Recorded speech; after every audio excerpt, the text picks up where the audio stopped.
Mela creates an environment where we encounter so many special people. And when you met the Bide family, Zaki, it struck me how they all shared a passion for martial arts and not just the males. I think its appeal for women may have something to do with the way that technique and mental focus can overcome brute strength. I really felt that I was in the zone when I tried it, and that the South African martial arts fraternity has some formidable women in its ranks, like third-degree black belt Keshree. Keshree began martial arts training in 2003 simply as a hobby with some fitness thrown in. It was an interest she shared with her husband. Within weeks, she was hooked. Since then, she has had 2 children, yet still found the time to become the highest-ranking South African woman in this fighting style. Today, women are described as soft and graceful, as well as independent, strong and resilient. We take on many roles and manage to fulfill each and every one of them to balance our lives. Today, I'm meeting up with Keshree, who's a mum, wife, friend, and she also happens to be the highest-ranked female in a particular style of Kung Fu, Shun. I'm ready to fight. Hi Keshree. Hi God, how are you? I'm fine and you? Good, thank you. I'm very excited. What are we starting with? We'll start with this application. We use it as a warm-up. Are you ready to start? Absolutely, I'm ready for anything. Standing with both heels in the same line, weights turned towards your left, and your hands up in a guard position. If someone's trying to strike you, you always need to have your hands up in the guard position. Your first impulse is to grab. Your backhand will strike to the temple, and you lead up with a back fist. So you're going 1, hit, hit. So we're always on guard. Always on guard. Front kick to the person, back up into guard. Now, Keshree, where did this all begin for you? I first took an interest in it when I met my husband. He was training for his national championships. I took an interest in it, in the sport. And I started since then. I've been training for the past 12 years. Now, if you had the opportunity to start earlier in life, would you do it? Most definitely. I envy the guys that start at a younger age, the kids that start at 4. My kid is, she's 5 now. She started when she was 4 years old. When they grow up to be adults, they'll be super fit. Now, you mentioned you have kids. How do you balance your life? I juggle work, family life, and training. I make it a big part of our life. It's part of our schedule, so you just manage it like that. So I know you have lots lined up for us today. What's next? Well, let's get you warmed up. We can start with what we call a pyramid warm-up. We normally warm up from 1 to 10 and all the way down. I'm a beginner at this, so let's try 1 to 5. And I'm going to tie up my hair.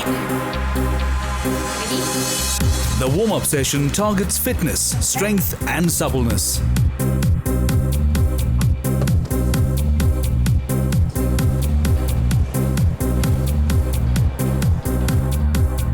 Okay, I think I need a break. Keshree, fitness is obviously a very big part of your training. You have to be physically fit in order to pursue any sort of sport or go through a class like this, but you don't always start off like this. When I started, I couldn't do anything. Now, eating must play an important role in your training. You have to lead a healthy lifestyle. Tell me more about yours. We try to be very healthy with our eating. We try to cut out anything unhealthy. We try to eat brown sugar and brown bread. And when you're training during the week, you have to feed yourself the right things in order for your body to repair. We do have the odd cheat days where we binge on chocolates and the odd bunnies, I won't lie. Oh, fantastic. I think I'm warmed up and ready for our next class. Perfect, let's get started. Keshree, in today's society, women have to be aware of themselves and particularly their surroundings. If something had to happen to us, how can I defend myself? I can show you a few moves now. I'm ready. Okay, someone's gonna attack you, you're attacking me. What not to do firstly is, do not hold onto your attacker's hand. Do not try and pull a hand away or fall into it. All you're doing is choking yourself. That's a natural reflex to try and get someone's arm off. It is. So first, what we do is submit. Submit yourself to him, look at the ground, and he thinks you're giving up. So your first move is to turn into him. You're gonna turn away, strike to the face. Okay. Move number 2, you would come in, grab a hold of his hand, strike to the face. 3, put your leg behind and continue with the motion, and he will fall to the ground. Okay. If you've got his grip, you can stomp to the head, pull your hand in as close to his body as possible, break the arm over your knee, stomp to the head to finish him off, and that should be fine. Okay, that looks simple, but can someone like me do this on anyone of any size? You can. You use the person's body to your advantage, and as long as you've practiced your technique, you should be able to do it on anyone that attacks you. This is my husband, Cody, and my instructor, my mentor. Is this your husband? Hello, Cody.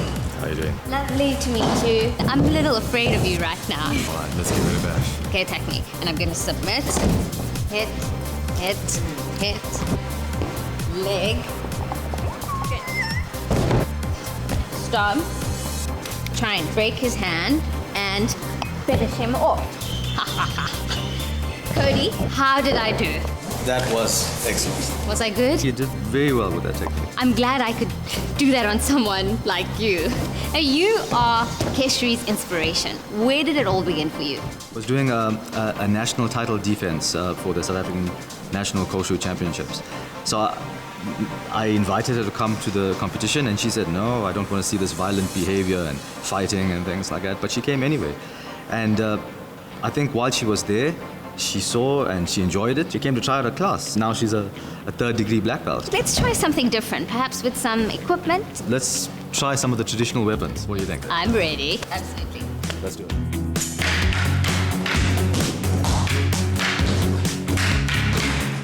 As you think, so shall you become. Mind and mental focus is just as important as the physical aspect in a combat sport or martial art. It's an important part of your development.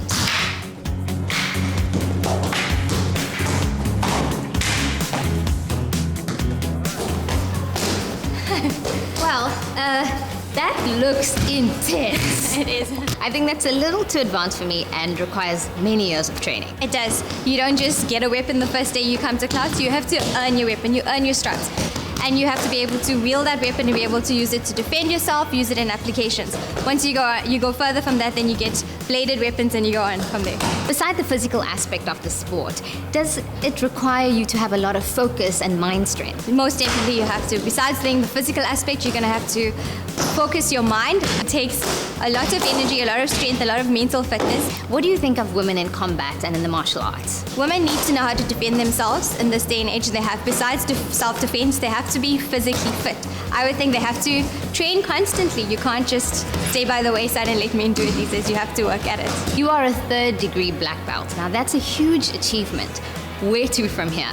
I have to learn and progress much more, delve deeper into Kung Fu. I've been overseas to meet our Grandmaster twice. You go over there and you learn to live with them and learn their culture. It's not just the physical aspects, it's a whole lot more. It just opens up the gates to that. Well, Keshree, you are truly an inspiration to many people and particularly women out there. We'd like to wish you everything of the best in your future endeavors, and I think you can teach me a few moves with this long staff. Okay, so I'm going to strike, you have to block. So if I come up to strike, you would come up and flex. I'm going to hit down to your leg. You would turn the stick down and block, hit, block. We reverse the stick. I'm going to come up to strike to your head. You would reverse.